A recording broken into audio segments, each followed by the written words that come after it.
العليم وبوجهه الكريم وسلطانه القديم من الشيطان الرجيم من همزه ونفخه ونفثه بسم الله الرحمن الرحيم وما أصابكم من مصيبة فبما كسبت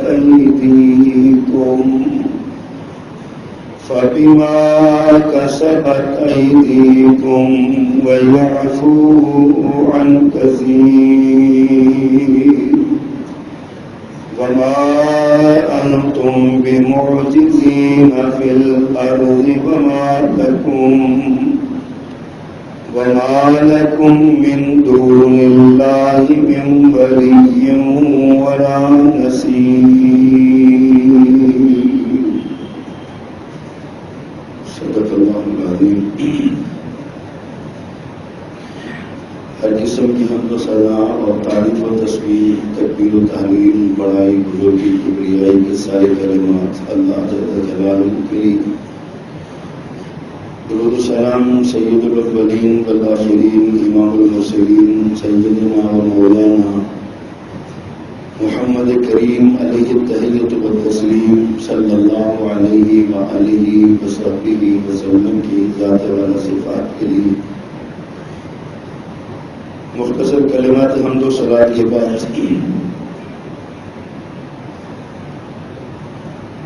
ایک انسان کی موجودہ دور میں زندگی انفرادی یا اجتماعی، یہ ہر لحاظ سے ہر طرح سے پریشانی والی زندگی ہے، بے برکتی والی زندگی ہے. سب لوگ مصیبتوں کے مارے ہوئے، بیماریوں کے گھرے ہوئے. غم ہے کہ ٹوٹ کے برس رہے ہیں، پریشانیاں ہیں کہ بارش کے قطروں کی طرح ہم پہ گر رہے ہیں. گھروں میں سکون نہیں، کاروباروں میں اطمینان نہیں، دل میں چین نہیں، اور جدھر دیکھتے ہیں پریشانی کے سوا کچھ نظر نہیں آتا. آج سے 50 سال پہلے، 60 سال پہلے جاننے والے جانتے ہیں، جن کی زندگیاں اس وقت تھیں شعور کی زندگی میں، وہ جانتے ہیں کہ اس وقت ایسی کیفیت نہیں تھی. یہ نہیں تھا کہ اس پریشانیاں تو تھیں اس وقت، لیکن جو آج کیفیت ہے وہ نہیں تھی. برکت زندگی میں موجود تھی، مایوسی نہیں تھی، امید کا ایک چراغ روشن تھا. لوگ اپنے بچوں کو پڑھاتے بھی تھے، لوگ اپنے بچوں کو اچھی خوراک اور اچھا لباس بھی مہیا کر دیتے تھے. جبکہ اس وقت پیسے بھی کم ہوتے تھے، لیکن پوری سب کی پڑ جاتی تھی. کمانے والا ایک ہوتا تھا، 10-15 افراد بھی گھر والے ہوتے ہیں تو سارے مل کے اتفاق اور اتحاد کے ساتھ یہ کر لیتے تھے، مینج ہو جاتا تھا. لیکن بدقسمتی سے آج یہ صورتحال نہیں ہے. بے برکتی سی بے برکتی ہے، پریشانی سی پریشانی ہے.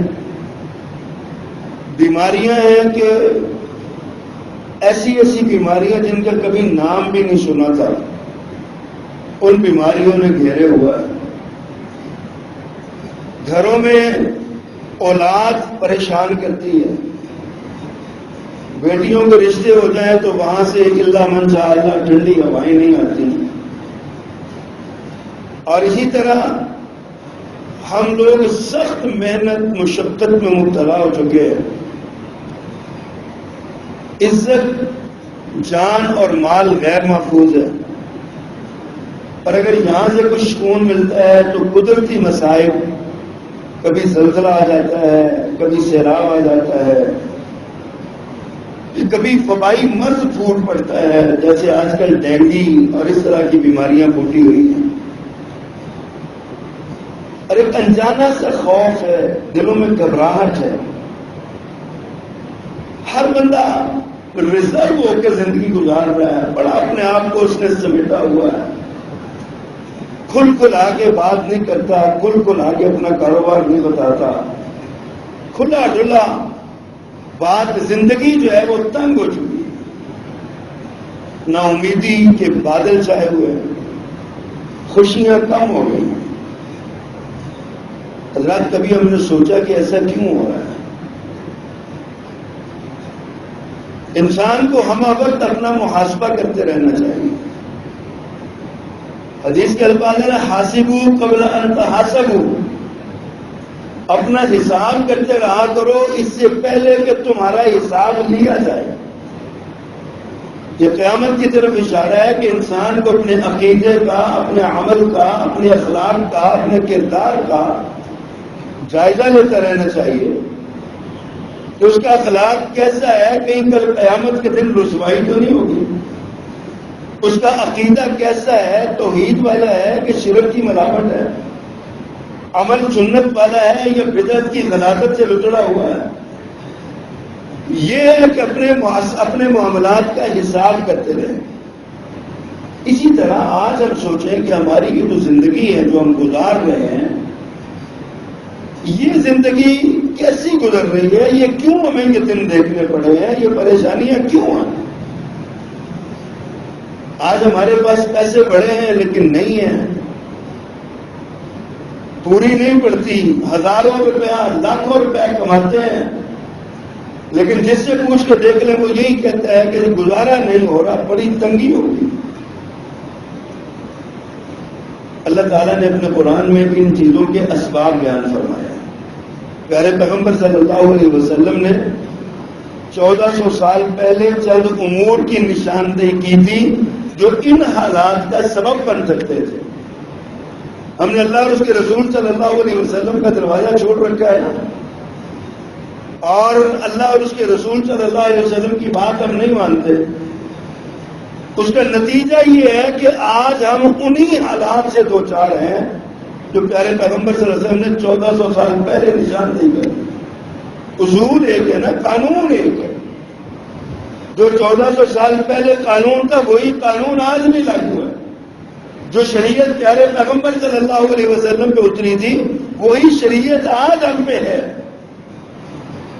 تو اگر اس وقت مسائل اس پیارے پیغمبر صلی اللہ علیہ وسلم کے فرمودات سے حل ہوتے تھے تو آج بھی فرمودات پیغمبر صلی اللہ علیہ وسلم ہی ہمارے مسائل کا حل ہے۔ شاعر نے کہا تھا وہی دیریوں نے بیماری، وہی نامو کمی دل کی، علاج اس کا وہی آب نشاط انگیز ہے ساتھی۔ وہی جو پیارے پیغمبر صلی اللہ علیہ وسلم نے کلیہ، قاعدہ، ضابطہ اور دستور بتایا تھا وہی آج بھی برقرار ہے، اور اسی کلیہ اور قاعدے پر عمل کر کے ان مسائل سے ہم نکل سکتے ہیں، انفرادی زندگی میں بھی، اجتماعی زندگی میں۔ پیارے پیغمبر صلی اللہ علیہ وسلم نے، آپ کا ایک ارشاد ہے، فرمایا جب بیعینہ کرنے لگو گے، بیعینہ سود کی ایک قسم ہے اور دھوکہ ہے اس میں۔ ایک آدمی لاکھ روپے کی اس کو ضرورت ہے، وہ کسی سے جا کہتا ہے کہ یار یہ لاکھ روپیہ مجھے ضرورت ہے، تو آپ مجھے یہ چیز جو آپ کے پاس مشین پڑی ہوئی ہے یا کار پڑی ہوئی ہے یا فلاں چیز ہے، یہ مجھے آپ 1,20,000 روپے کی دے دیں، میں آپ کو 1 سال کے بعد 1,20,000 روپے دے دوں گا۔ وہ سودا ہو جاتا ہے، وہ سودا لے کے آ جاتا ہے۔ اب بظاہر دونوں نے سودا کر لیا ہے نا، لیکن اگلے دن یہی بندہ اس کے پاس جاتا ہے اور کہتا ہے یار یہ گاڑی تم 1,00,000 روپے کی مجھ سے لے لو، 1 سال کے بعد 1,20,000 مجھ سے لے لینا، یا مقررہ مدت کے بعد لے لینا۔ اب وہ گاڑی جو 1,20,000 سے اس نے خریدی تھی دوبارہ اسی کو بیچنے والے کو وہ ₹1,00,000 کی بیچ کے اپنی ضرورت پوری کر رہا ہے، اور مہینے بعد یا 2 مہینے بعد یا سال بعد جتنے لمٹ ہے وہ اس پر اس کو ₹20,000 نفع دے رہا ہے. یہ سود نہیں ہے تو اور کیا ہے؟ پیارے پیغمبر صلی اللہ علیہ وسلم نے بیع عینہ سے منع فرمایا. فرمایا جب تم بیع عینہ کرو گے اور گایوں اور بیلوں کی دمیں پکڑ لو گے اور کھیتی باڑی میں مست ہو جاؤ گے، یعنی دنیا میں گم ہو جاؤ گے، ہر وقت مشقت محنت محنت محنت میں لگے رہو گے، فرمایا جہاد چھوڑ دو گے تو میرے آقا نے فرمایا اللہ ایسی ذلت مسلط کرے گا، ایسی ذلت مسلط کرے گا کہ جب تک تم ان چیزوں کو چھوڑ کے اللہ کے دین کی طرف پلٹ کے نہیں آؤ گے تب تک یہ ذلت تم سے ختم نہیں ہوگی. آج دیکھ لیجیے یہ ذلت پیارے پیغمبر کے اس فرمان کو جو آپ نے 1400 سال پہلے پیشین گوئی فرمائی ہے، اس فرمان کو دیکھیں آج یہی ہمارا حال ہے نا. ہم نے گایوں بیلوں کی دمیں اس وقت مثال دی آپ نے، آج اس کو آپ کاروبار میں منتقل کر لیں. صبح سے لے کے شام تک 99 کے چکر میں پڑے ہوئے ہیں، صبح سے لے کے شام تک کاروبار کی سوچ سے باہر نہیں نکلتے. اذان ہو جاتی ہے پرواہ نہیں ہے، نماز ہو جاتی ہے پرواہ نہیں ہے، کوئی تو دین کی بات آگے کرے تو ہمیں تنگی ہوتی ہے، کیوں یار یہ دین کی باتیں کرتے ہو؟ مسجدیں بے آباد ہیں، ویران ہیں، جمعے والے دن بھی لوگ مسجدوں میں نہیں آتے، دیر سے آتے ہیں، صرف ایک سمجھتے ہیں 2 رکعت نماز پڑھنے کا نام جو ہے نا یہ جمعہ ہے، یہ خطبہ سننے کی ضرورت نہیں ہے. دنیا میں کھوئے ہوئے، دنیا میں کھوئے ہوئے. جبکہ قرآن نے نص قطعی ہے، قرآن کہتا ہے اذا نودی للصلاة من یوم الجمعہ فاسعوا الى ذکر اللہ وذروا البیع. جب اذان جمعے کی آواز سن لو تو کاروبار چھوڑ دو، وذروا البیع، کاروبار چھوڑو اور دوڑتے ہوئے مسجدوں میں آؤ. اس کا مطلب یہ ہے، علماء تفسیر نے بیان کیا، جمعے والے دن جمعے کے اوقات میں جتنا کاروبار کرتے ہو سارا حرام ہو جاتا ہے. 1 روپے سے لے کے 1 کروڑ روپے تک کا کاروبار کرو گے. جمعے کی اذان ہو گئی ہے، اس کے بعد کوئی حق نہیں کسی مسلمان کو کہ وہ اپنی دکان کھول کے بیٹھا ہے اور دکان میں بیٹھے. لیکن افسوس کہ آج ہم دکانوں میں بیٹھے رہتے ہیں، آج ہم اپنے کاموں میں مگن رہتے ہیں. جو دکانوں پہ نہیں جاتے وہ ٹی وی لگا کے بیٹھے رہتے ہیں. کاروبار کرنا تو من ہے، کیا ٹی وی دیکھنا خبریں دیکھنا جائز ہو جائے گا؟ کیا اس کی ضرورت اس وقت پوری ہو جائے گی؟ گھروں میں بیٹھے رہنے کی ضرورت پوری ہو جائے گی؟ ہم اپنے گھروں میں وقت ضائع کرتے رہے، سودا لے کے آتے رہے، سودا بیچتے رہے، بیچنے والا بھی حرام کھا رہا ہے اور خریدنے والا بھی اس وقت حرام لے کے آ رہا ہے، لیکن کسی کو پرواہ نہیں ہے کسی کو. یہی وجہ ہے کہ آج ہم پر ذلت مسلط ہوئی، یہی وجہ ہے کہ آج ہم دنیا کے ہر شعبے میں ذلیل و رسوا ہو. اللہ تعالیٰ نے قرآن مجید میں یہ بات ارشاد فرمائی ہے، اللہ اکبر، وما اصابکم من مصیبت، تمہیں جو بھی مصیبت آتی ہے، جو مشکل تمہیں پہنچتی ہے، فبما کسبت ایدیکم، یہ تمہارے اپنے ہاتھوں کی کمائی ہے، تمہاری اپنی کرتوتوں کا نتیجہ ہے. اور اس سے اگلی آیت، اگلا جملہ اس سے زیادہ نرم فکری ہے. فرمایا وَيَعْفُو عَنْ كَثِيرٍ، حالانکہ اللہ بہت سی باتیں تمہیں ویسے ہی معاف کر دیتا ہے. اگر تمہارے ہر عمل پہ اللہ پکڑنے لگے تو تمہیں ایک لمحہ ضرور زمین پر رہنے کے قابل نہیں. کہ جتنی مصیبتیں، جتنی آزمائشیں، جتنے تم پر مشکلات آئیں، اللہ اکبر کبیرہ. اور یہ جو مصیبت ہے نا، یہ آزمائش ہے، یہ 2 قسم کی ہوتی ہے. ایک ہی مصیبت آزمائش ہوتی ہے، وَلَنَبْلُوَنَّكُمْ بِشَيْءٍ مِّنَ الْخَوْفِ وَالْجُوعِ وَنَقْصٍ مِّنَ الْأَمْوَالِ وَالْأَنفُسِ وَالثَّمَرَاتِ وَبَشِّرِ الصَّابِرِينَ. یہ ایک آزمائش ہوتی ہے، اور ایک یہ مصیبت عذاب ہوتی ہے، سزا ہوتی ہے. کسی اہل اللہ سے کسی نے پوچھا تھا ہمیں کیسے پتہ چلے گا یہ آزمائش جو ہم پر آئی ہے یہ آزمائش ہے کہ سزا ہے؟ کیسے پتہ چلے گا؟ اس قدر علماء نے وضاحتیں کر دی ہیں سارے معاملات کی. پوچھا کس طرح ہمیں علم ہوگا کہ یہ جناب جو معاملہ ہے یہ ہم جو کام کر رہے ہیں یا ہم پر جو مصیبت اور مشکل آئی ہے یہ ہمارے لیے آزمائش ہے یا ہمارے لیے مصیبت ہے، عذاب ہے یا سزا ہے، ہمیں کیسے پتہ چلے گا؟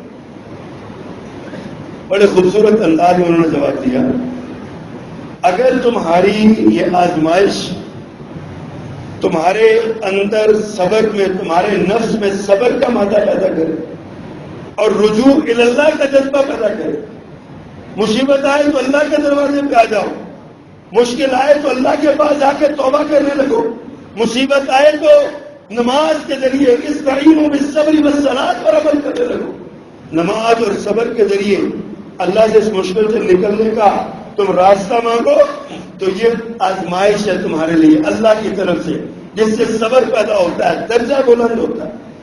حدیث میں آتا ہے ایک بندہ اللہ کے یہاں بڑے اونچے مقام والا ہوتا ہے، اللہ اس کو جنت میں ایک بلند مقام دینا چاہتا ہے، لیکن اس کے عمل اس قابل نہیں ہوتے، عمل چھوڑے ہوتے ہیں، کم ہوتے ہیں، عمل میں کجی ہوتی ہے، کمی ہوتی ہے۔ اللہ سبحانہ و تعالیٰ اپنی خاص رحمت کے ساتھ پھر اس بندے کو مرنے سے پہلے کسی مشکل میں ڈال دیتا ہے، بیماری لگا دیتا ہے، بیماری طویل ہو جاتی ہے یا کسی اور مشکل میں اس کو ڈال دیتا ہے۔ یہ مشکل اس میں وہ صبر کرتا ہے اور اس میں وہ اللہ کی طرف رجوع کرتا ہے، اس کا یہ صبر کرنا اور رجوع کرنا اس کو اس مقام کا حقدار بنا دیتا ہے جو اللہ کی نظر میں اس کے لیے خاص ہے، اس کے مرتے ہی اللہ اس کو وہ مقام عطا کر دیتا ہے۔ اور ایک وہ لوگ ہیں جو مصیبت آتی ہے تو اللہ کا شکوہ کرنے لگ جاتے ہیں، اللہ سے اور زیادہ دور ہو جاتے ہیں۔ مصیبت اور مشکل آئی تو اللہ کا دروازہ چھوڑ دیا، غیروں کے دروازے پہ چلے گئے، غیر اللہ کے سامنے ہاتھ پھیلانے لگے، غیر اللہ کے سامنے سوال کرنے لگے، غیر اللہ کے سامنے انتظار کرنے لگے، اور میں ایسے لوگوں کے لیے یہ مصیبت عذاب اور سزا ہوتی ہے۔ یہ کسوٹی اور معیار دے دیا ہے۔ اب ہمیں سوچنا چاہیے کہ ہمارا معیار کیا ہے۔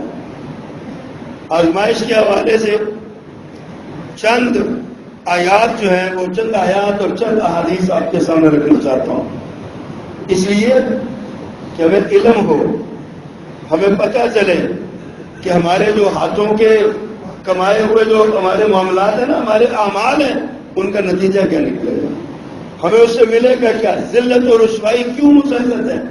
آج ہم دنیا بھر میں ہر شعبے میں ذلیل و رسوا ہو رہے ہیں، دنیا میں سب سے زیادہ ٹیلنٹ اور سب سے زیادہ افرادی قوت مسلمانوں کے پاس ہے، دنیا کے سب سے زیادہ معدنی وسائل مسلمانوں کے پاس ہیں، دنیا میں سب سے زیادہ طاقت اور قوت کے حامل مسلمان ہیں، لیکن اس کے باوجود ضربت علیہم الذلۃ والمسکنہ کی عملی تصویر بنے ہوئے ہیں۔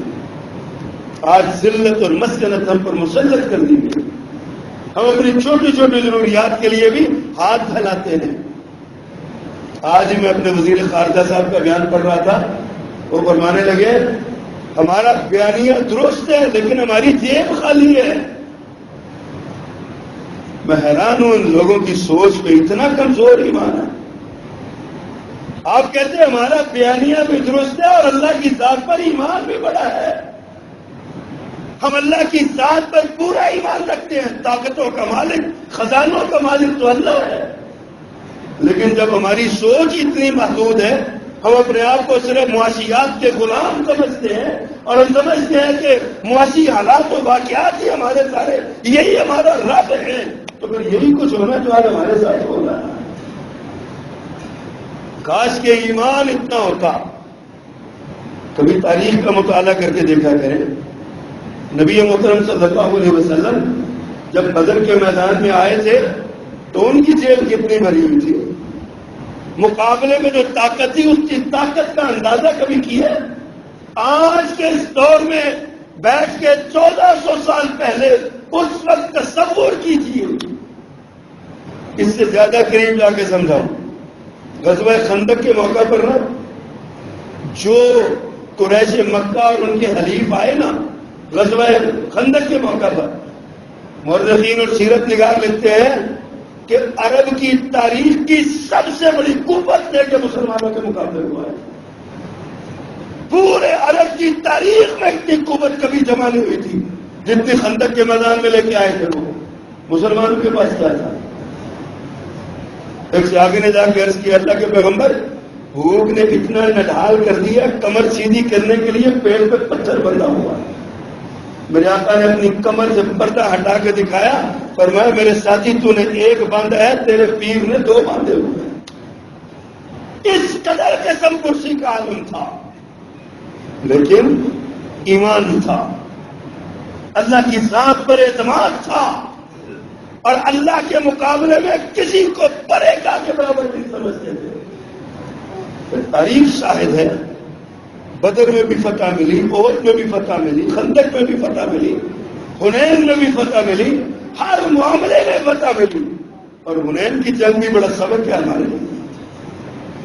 حنین میں مسلمانوں نے کہا تھا، ایک جملہ بولا تھا، صرف ایک جملہ اپنی قوت کا، اپنی طاقت اور فخر کا اظہار کیا تھا، ایک جملہ۔ انہوں نے کہا تھا ہم تو جب 313 تھے تب ان کو ناکوں سے چبوا دیے، آج تو ہم 10,000 سے زیادہ ہے، آج ہماری قوت، آج ہماری طاقت زیادہ ہے۔ اللہ نے فرمایا اچھا طاقت پہ بھروسہ ہے، میں بھول گیا ہوں نا تو چلو بھگتو بنا۔ غزوہ حنین میں جو ہوا وہ بھی تاریخ ہے، کس طرح مسلمان پریشان ہوئے، کس طرح دشمن کے تیروں کا نشانہ بنا، کس طرح پھر ان کو احساس ہوا، میدان جنگ میں توبہ کی تو پھر جا کے اللہ تعالیٰ نے ان کو فتح دی۔ کبھی سوچیے تو صحیح، آج ہم بھکاری بنے ہوئے ہیں، کہتے ہیں ہماری جیب خالی ہے اس لیے ہمارے یہ معاملہ، جیب خالی نہیں ہے، ہم ایٹمی طاقت ہیں، دنیا کے بہترین وسائل ہمارے پاس ہیں، کبھی اپنے پہاڑوں کو کھول کے تو دیکھیں کیا کیا کچھ اللہ نے تمہیں دے رکھا ہے، لیکن تمہارے اندر ایمان کی کمی ہے۔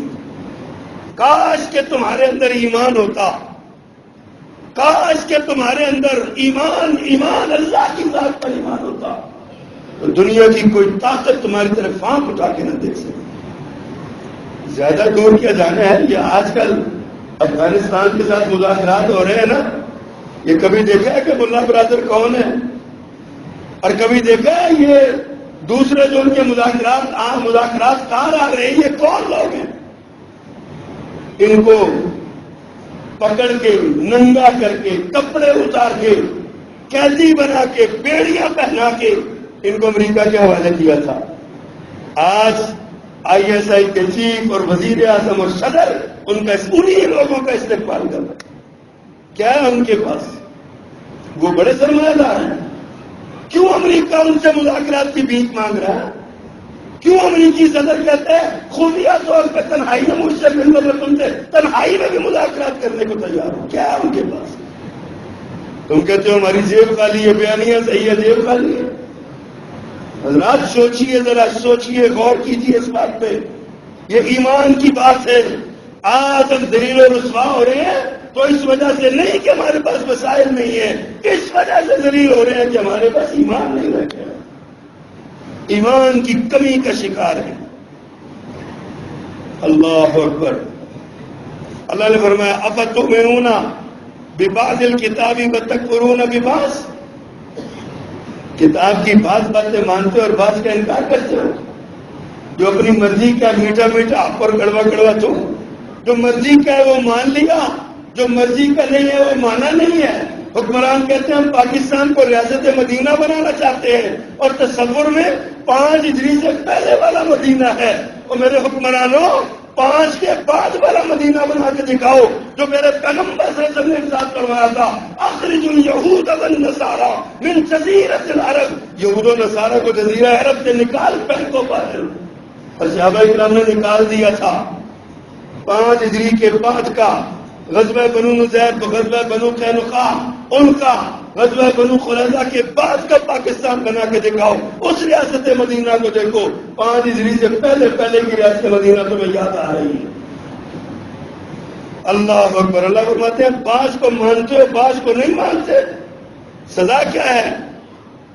فما جزاء من يفعل منكم، فرمایا جو تم میں سے یہ کام کرے، بعض پر ایمان لائے بعض پر نہ لائے، اس کی سزا کیا ہو سکتی ہے، اس کا بدلہ کیا ہو سکتا ہے؟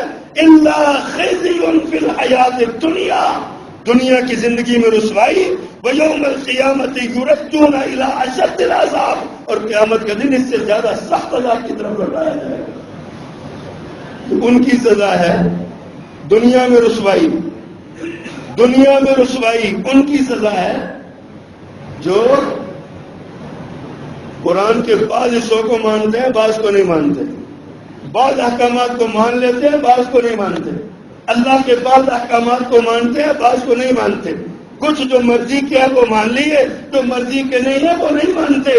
فرمایا ایسے لوگوں کے لیے دنیا میں سزا یہ ہے الا خزی فی الحیات الدنیا، دنیا کی زندگی میں رسوائی ہے اور آخرت میں انہیں بڑے عذاب کی طرف لوٹا دیا جائے گا۔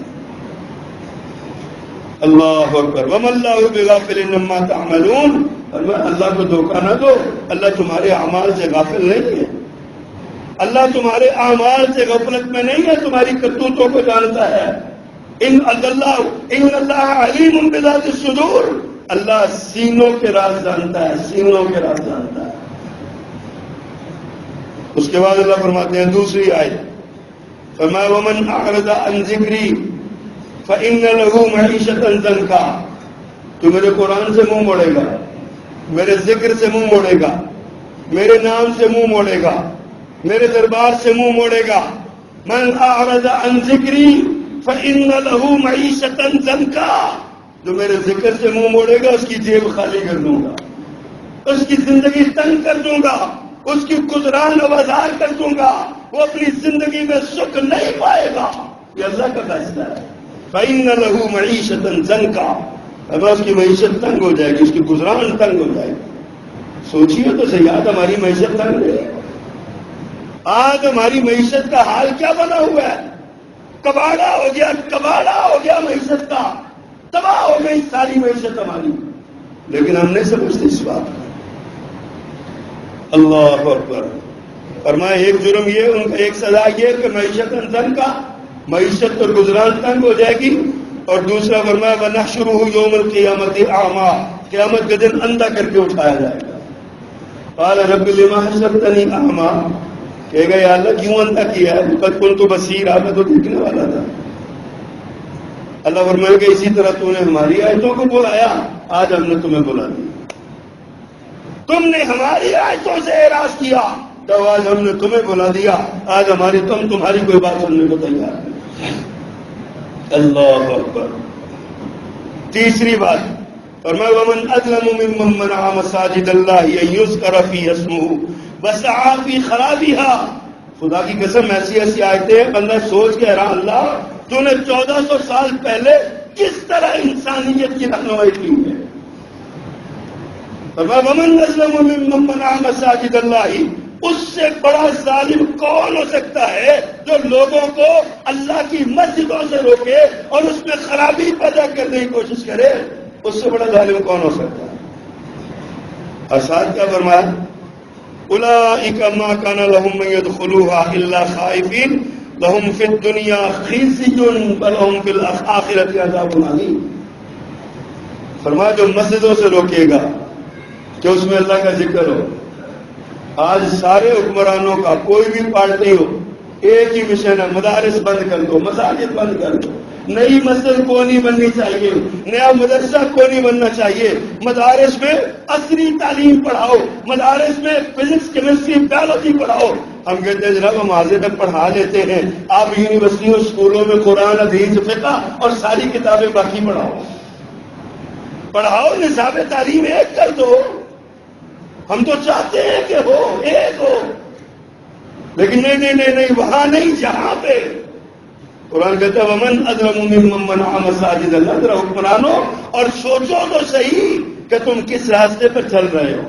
ومن اظلم ممن منع مساجد اللہ ان یذکر فیہ اسمہ، اس سے بڑا ظالم کون ہے جو لوگوں کو مسجد سے روکے کہ اس میں بیٹھ کے اللہ کا ذکر کرے۔ ادھر کہا من اعرض عن ذکری فإن له معیشۃ ضنکا، ادھر کرا اس سے بڑا کون ظالم ہے جو لوگوں کو مسجدوں سے روکے کہ لوگ اس میں اللہ کا ذکر کریں۔ اللہ اکبر۔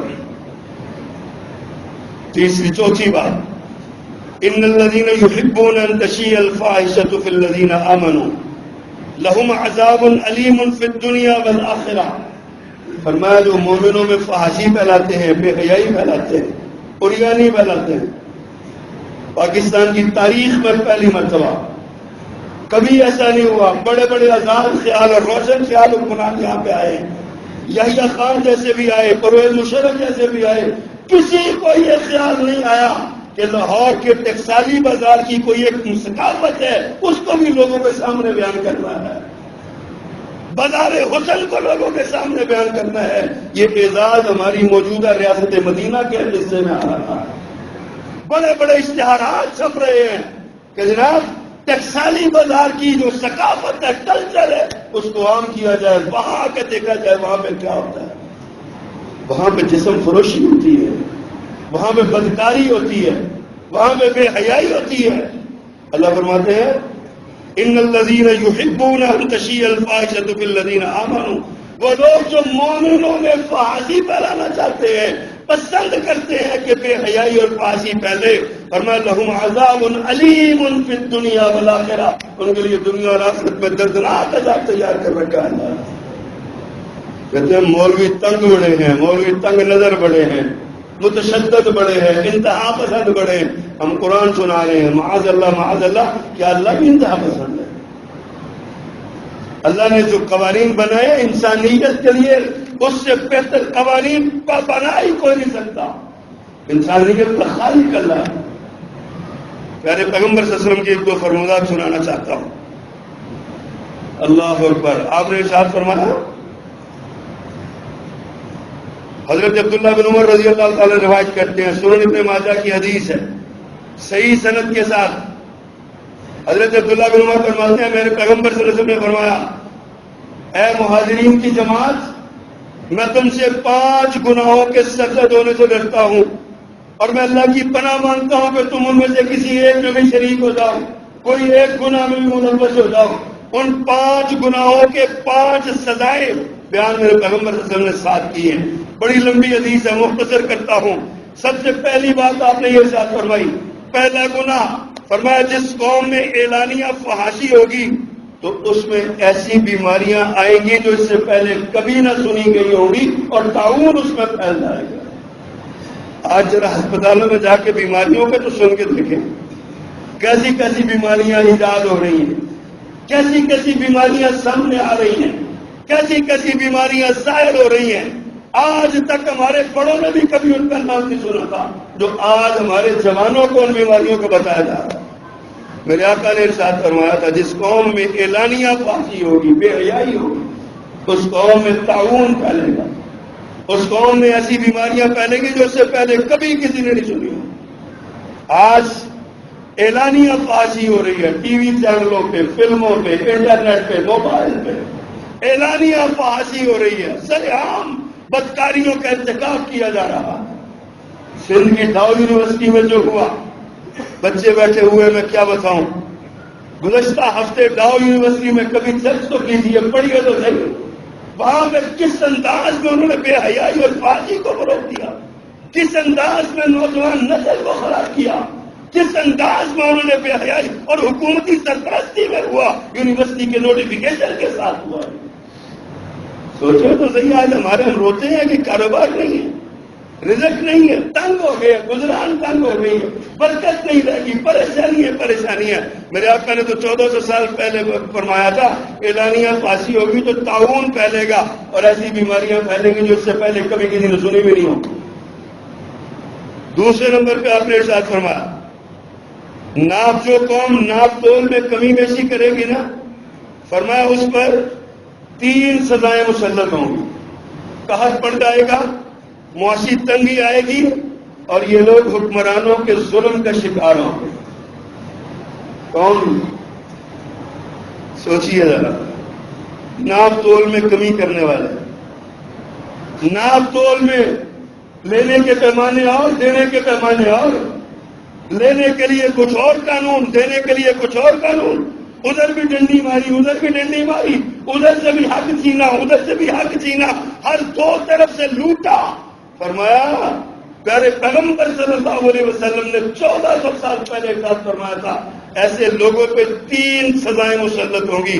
ان پہ قحط آ جائے گا, بارش نہیں ہوگی, معاشی تنگی ہوگی، جیب میں پیسے ہوں گے لیکن پیسے نہیں ہوں گے، ذکر نہیں کر سکیں گے، ضرورتیں پوری نہیں ہو سکیں گی، پریشانیاں ہی پریشانیاں ہوں گی۔ اور اس سے بھی آگے بڑھ کے فرمایا یہ لوگ حکمرانوں کے ظلم کا شکار ہوتے ہیں۔ آج ہم ظلم کا شکار ہیں۔ MPs MLAs کی تنخواہ بڑھنی ہو تو لمحوں میں فیصلے ہوتے ہیں، غریب کو حج کے لیے ریلیف دینا ہو، سبسڈی دینی ہو تو کہتے ہیں بجٹ نہیں ہے ہمارے پاس۔ مندروں کو بنانے کے لیے، گرجوں کو بنانے کے لیے، سکھوں کے گردواروں کو بنانے کے لیے لاکھوں نہیں کروڑوں روپے کی گرانٹ ہے، پیسے موجود ہیں، کرتارپور راہداری کو کھولنا ہے، لاکھوں ڈالر لگائے جا رہے ہیں، پیسے نہیں ہیں، حج کے لیے جانا ہے تو پورے پیسے دو، یہ کوئی سبسڈی نہیں ہے۔ حکمرانوں کے ظلم کا شکار ہونا ہے، سارے پیغمبر کا یہ ہمارے اپنے کرتوت ہیں، ہمارے اپنے ہم ہی ناپتول میں کمی کرتے ہیں۔ اللہ اکبر۔ تیسری بات آپ نے فرمایا زکوٰۃ ادا نہ کرنے والی قوم پر بارش روک دی جائے گی، تو زکوٰۃ ادا نہیں کرتی بارش نہیں ہوگی۔ فرمایا اگر یہ چوپائے نہ ہو تو آسمان سے قطرہ پانی کا نہ گرے، ایک قطرہ پانی کا نہ گرے آسمان سے۔ یہ جو بارشیں ہوتی ہیں نا ہمیں مل جاتی ہیں، یہ ان چوپایوں اور جانوروں، بھینسوں اور بکریوں کی وجہ سے، ان کی وجہ سے زکوٰۃ کے معنی زکوٰۃ کا انکار کرنے والا۔ کتنے لوگ ہیں جو آج اپنی زکوٰۃ پوری دیتے ہیں، کتنے لوگ ہیں جو زکوٰۃ کو کس انداز میں چور دروازوں کے ذریعے زکوٰۃ کو دوبارہ اپنے استعمال میں لاتے ہیں۔ کبھی سوچیے تو صحیح ہوگا۔ آقا کریم صلی اللہ علیہ وسلم نے چوتھی بات فرمایا جو لوگ، جو قوم اللہ اور اس کے رسول کے عہد و پیمان کو توڑ دیں گے ان پر اجنبی دشمن مسلط ہوگا جو ان سے سب کچھ چھین کے لے جائے گا۔ اس سے زیادہ اور کیا وضاحت ہو، اس سے زیادہ اور کتنی کلیئر بات سمجھائی جائے۔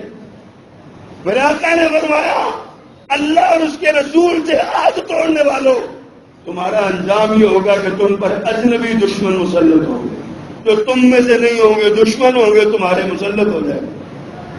آج دیکھ لیے ہم پر کتنے اجنبی دشمن، ملازم کہیں ہے اور حکمرانی ہم پر ہے۔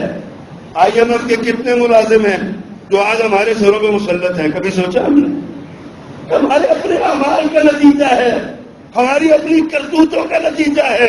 ہم نے اللہ اور اس کے رسول کی عہد کو توڑا ہے، ہم نے قولوا لا الہ الا اللہ کے پیغام کو چھوڑا ہے، ہم نے پاکستان کا مطلب کیا لا الہ الا اللہ کا نعرہ لگا کے غداری کی ہے۔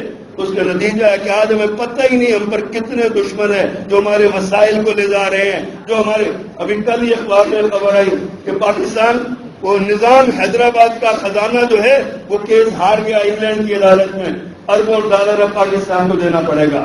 ریکارڈ کیس میں پاکستان کیس ہار گیا، کروڑوں ڈالر جرمانہ دینا پڑے گا۔ فلاں جگہ پہ فلاں ایک کمپنی ہائر کی گئی، وہ کیس ہار گئی، اس کا جرمانہ دینا پڑے گا۔ کتنے دشمن ہیں جو آج ہم پہ مسلط ہیں، اور یہ دشمن ہم پر مسلط ہے اور ہمارے وسائل کو لیے چلے جا رہے ہیں، لیے چلے جا رہے ہیں۔ کیوں؟ ہم نے اللہ اور اس کے رسول سے غداری کی، دھوکہ کیا۔ اور پانچویں بات میرے پیغمبر صلی اللہ علیہ وسلم نے ارشاد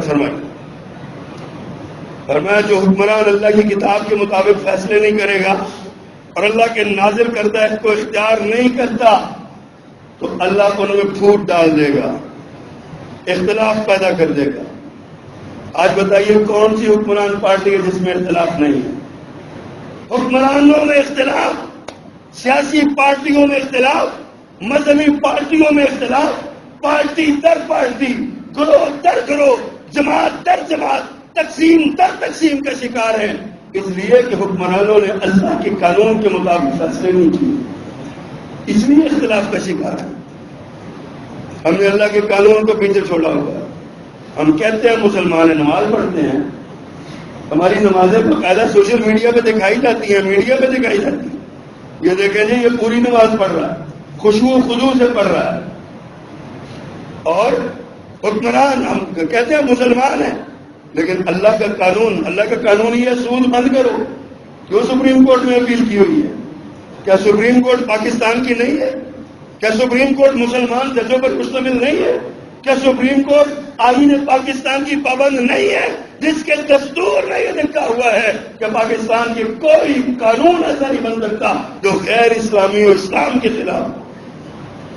کیوں سپریم کورٹ میں یہ کیس لٹکا ہوا ہے؟ اللہ فرماتے ہیں سود ختم کر دو، کیوں نہیں ختم ہو رہا؟ اللہ نے جو قوانین دیے حکمرانوں نے بات نہیں مانی، تو دیکھ لیں نتیجہ کیا نکل رہا ہے، ذلت و رسوائی ہو رہی ہے نا، تو کیوں؟ اللہ اکبر کبیرہ۔ میرے پیغمبر صلی اللہ علیہ وسلم نے ارشاد فرمایا اذا ظہر الزنا والربا فی قریۃ، کسی قوم میں دو بیماریاں ظاہر ہو جائیں نا، ایک بدکاری عام ہو جائے اور ایک سود عام ہو جائے، دو چیزیں عام ہو جائیں، آقا فرماتے ہیں فقط احلوا بانفسہم عذاب اللہ، انہوں نے اپنے آپ کو اللہ کے عذاب کا مستحق قرار دے دیا۔ انہوں نے کہا اللہ تو ہم پہ عذاب لے آؤ، ہم عذاب کے مستحق ہیں، ہمارا استحقاق ہے کہ ہم پر عذاب آئے، اور آج ہم پر عذاب آیا ہوا ہے۔ ہماری زندگیاں اجیرن ہو چکی ہیں، ہماری بے چینیاں ہیں، بے قراریاں ہیں، ہم غیر محفوظ ہیں، امن نہیں ہے، چین نہیں ہے، ہماری جانیں مال عزت و آبرو غیر محفوظ ہے، ہمارے کاروبار غیر محفوظ ہے، ہم اگلے دن رات کو دکانیں بند کر کے صبح جائیں تو ڈکیتی ہو چکی ہوتی ہے، ہم اپنے گھروں میں تالے لگا کے اپنا زیور رکھتے ہیں تو ڈکیت آ کے چھین کے لے جاتے ہیں، راہ چلتے ہوئے میں گولی مار دی جاتی ہے، ہر شے ہماری بیماریاں گھر گھر میں گھر کر چکی ہیں، ایسی ایسی بیماریاں جن کا نام نہیں کبھی سنا تھا، یہ ساری باتیں ہمارے اوپر ہیں حضرات۔ کبھی سوچے یہ کیوں ہوا؟ میں پھر آج پڑھتا ہوں، میرے اللہ نے فرمایا وما اصابکم من مصیبت فبما کسبت ایدیکم، اتنی مصیبتیں تم پر آئی ہیں یہ تمہارے اپنے اعمال کا نتیجہ۔ اللہ فرماتے ہیں وما ظلمونا ولکن كانوا انفسهم یظلمون، ہم کسی پر ظلم نہیں کرتے، لوگ اپنی جانوں پر آپ ظلم کیا ہے انہوں نے، اللہ نے کسی پر، ہم اپنی جانوں پر ظلم کرتے رہے حضور اور کر رہے ہیں، اور پھر بھی ہم اللہ کی طرف لوٹتے نہیں، پھر بھی ہم اللہ کی طرف رجوع نہیں کرتے۔ اولاد نافرمان ہے ہمارے، مولوی صاحب سے کہتے ہیں دعا کرے اولاد بڑی نافرمان ہے، بات نہیں سنتی۔ میں پوچھتا ہوں یہ بتائیے آپ نے کتنی بار اللہ سے دعا مانگی تہجد کے وقت میں اٹھ کے؟